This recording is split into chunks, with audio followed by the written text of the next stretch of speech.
با دستگیری از سیاست اجتماعی پرزیدنت جمهوری تاجیکستان محترم امامعلی رحمان و دستور رئیس مجلس ملی مجلس عالی جمهوری تاجیکستان رئیس شهر دوشنبه محترم رستم امامعلی وکیل مجلس وکیلان خلق شهر دوشنبه راهبر جمعیت دارای مسئولیتش محدود سرمنزل محمود جان مرادوف در شهر کلاب به 321 عائله‌های از آفت طبیعی ضرر دیده کوچه‌های صادقوف، دمینزاده و خطی راه کمک یک وقته از قبیل آرد و روغن، شکر و مکران و مواد سوخت از جمله انگیش رسانید که باعث خوشنودی ساکنان گردید. آنها برای غمخوری‌های پیوسته مینه‌داری خویش را به رهبریت عالی کشور و صاحبکاران ابراز نمودند. این آفت طبیعی که در ماه می رخ داده بود، خانه‌های ما را سیل شسته برده بود. ما در یک حالت وضعی بودیم.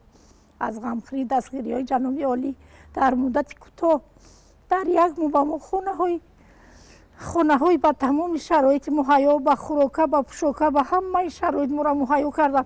ما از زمین تا آسمان می‌نداری خود را و جناب عالی می‌رسونیم. این زحمت‌ها و دستگیری‌های جناب عالی را ما از زمین تا آسمان می‌نداریم. ما هیچ گاه فراموش نمی‌کنیم. شب و روز ما مادرها دعاگو هستیم که جناب عالی همیشه سالم و تندرست باشه. تا حاضر ما را دستگیری کردن صاحبکارا از حال ما خبر دارن. جناب عالی دربر ما همه وقت است و همه پستی‌های ما به همین خیل حالت‌هایی که در سر ما همین سال آمده 12 می به همه هم با ما دستگیری میکنه و یاردم خود را به ما میرسونند. این امروز محمود جان مرادوف به ما کمک خود را رسانده است، به ما خوراکه، به ما یاردم خود را رسانده است. ما مینه‌داری خود را به محمود جان مرادوف میرسانیم. اینچنین از جانب صاحبکار به 337 عائله‌های نیازمند شهر کلاب نیز کمک دسترس کرده شد. کمک مذکور از مواد اولیه آرد عبارت بود. صاحبکار وطنی با اعضایان عائله‌ها صحبت نموده قید کرد که این همه کمک و غمخوری‌ها با هدایت‌های پیشوای ملت محترم امامعلی رحمان روی دست گرفته شده است.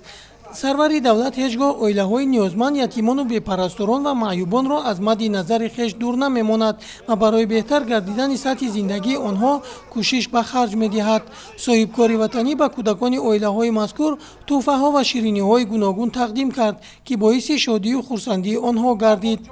در همین ضمن صاحبکار وطنی به هیئت شخصی دسته تعینات مخصوصی منطقوی وزارت کارهای داخلی جمهوری تاجیکستان با قرارگاه در شهر کلاب واخوری نموده به 120 نفر کارمندان این نهاد مواد خوراکه از قبیل آرد و روغن، شکر و مکران و گوشت دسترس نمود. اینچنین به کودکان آنها هر گونه بازیچه‌ها تقدیم نمود. ضمن صحبت ابراز داشت که کارمندان دسته تعینات مخصوص برای آرامی جامعه و مبارزه با گروه‌های جنایتی و حفظ ترتیبات جمعیتی دائما دست به کارند و دستگیری آنها در بهتر گردیدن فعالیتشان مساعدت می‌کند. ما مینه‌داری خود را با پرزیدنت جمهوری تاجیکستان اساسگزار صلح و وحدت ملی امامعلی رحمان و وزیر کارهای داخلی و همچنین صاحبکارانی که با ما همیشه بار اول نیست که کمک خود را با ما میرسانند و ما کارمندان تعیناتی مخصوص وعده می‌دهیم که برای وطن خود تن به تن، جان به جان و هر یک پارچه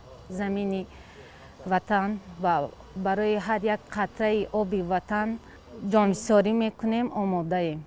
در مبارزه با گروه‌های متشکل و جنایتکاری ترتیبات جمعیتی آماده ایم. مورد ذکر است که با توجه به هدایت‌های پیشوای ملت همه گونه کمک‌ها از جانب صاحبکاران و شخصان سخاوت‌پیشه در عرفه عید و جشن‌ها نیز به نیازمندان رسانیده می‌شود. شیرین جان سفرزاده سیف‌الدین اسماعیلوف از شهر کلاب برای برنامه نوید.